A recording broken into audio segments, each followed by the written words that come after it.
Welcome to the Slop Farm. Enjoy the video. You start by signing into your Microsoft account. This unlocks ChatGPT features within Bing. Once signed in, open the chat view and choose the ChatGPT or creative mode depending on your goal.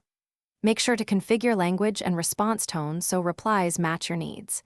If you plan to use voice, enable microphone permissions now.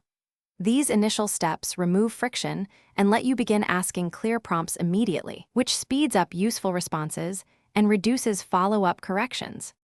You should craft prompts that state the task, desired format, and constraints.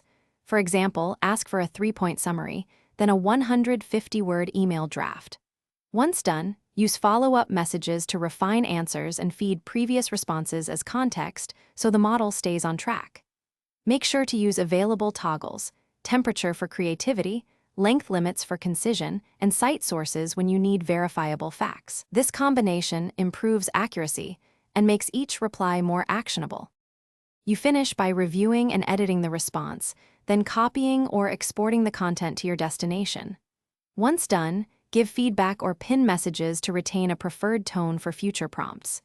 If the output isn't right, try a quick reset, rephrase with explicit constraints, add relevant context, or start a fresh chat to remove false assumptions.